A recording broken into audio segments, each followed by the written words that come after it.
To Marcia Haas, Honorary Chair and hostess of the celebratory evening. To George and Barbara Gordon, collectors par excellence. To members of the Alten family, who are present this evening, including granddaughters Anita Gilio, Gloria Gregory, and Diane Boozer. To my Alten compadres, especially Jim Straub and Kim Smith. To Henry Matthews and all of my museum colleagues, with special thanks to Judy Hayner, Executive Director of the Muskegon Museum of Art, my leader, for her patience and encouragement as I prepared this talk. To distinguished faculty and students, and all patrons of the arts in West Michigan. Thank you for the honor of being this year's DeVos Lecturer on this momentous occasion. Through the rededication of the expanded George and Barbara Gordon Gallery at Grand Valley State University, together with the recent establishment of an Alten Family Archives at the GVSU Library, a vital resource for the study of the life and art of Mathias Alten is inaugurated this evening in Grand Rapids, the city that Alten chose as his own, the city he remained loyal to throughout his life. Mathias Alten has endured in his own time and in our own. He has been called the most important artist living and working in Grand Rapids in the early decades of the 20th century. One of the finest painters to take inspiration from the Michigan landscape. The premier painter of Grand Rapids. The Dean of Michigan Artists. These accolades were hard-won by Alten. The ambition, the attraction, and the achievement that is the wonder of Mathias Alten were accomplished through an inner urge, a need of the imagination, a self-confidence in his abilities. Alten's earliest ambition was to become an artist. He acted upon this urge at a very young age, making and selling drawings as a young boy, living near the city of Trier in Germany, where his parish priest encouraged his talent.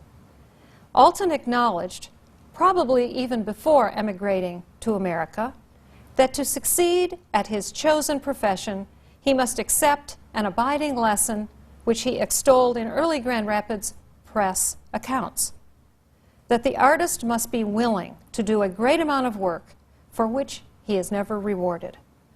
Today, we still find compelling the artist's vigorous assertion of drive, dedication, and dream. Alten succeeded through the sheer momentum of his perseverance.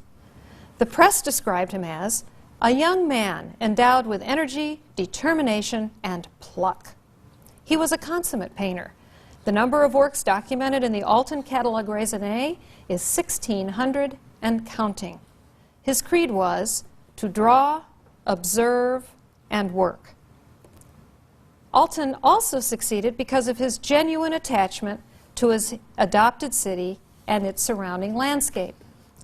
When Alten's achievements began to be recognized in around 1900, the miniaturist Eula B. Dix, whose family had settled in Grand Rapids, described the city as a place that has sent out ambassadors, notable senators, ecclesiastics, and provided the nation with furniture and the world with Bissell carpet sweepers. People scatter everywhere from Grand Rapids.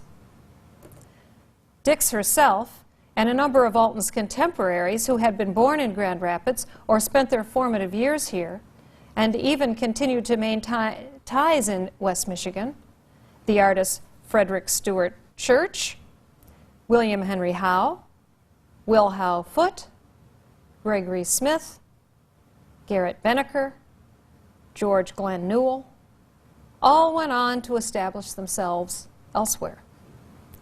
But the German-born Alten, who immigrated to Grand Rapids in 1889 at the age of 18, stayed. He grew to maturity here. He chose West Michigan as his home and his inspiration. His works were often most appreciated and collected here, and he was hailed as the city's most celebrated artist. Perhaps the city's concentration of German immigrants gave him an early sense of belonging. Perhaps his marriage to Bertha Schwind of this city and starting a family here had its influence.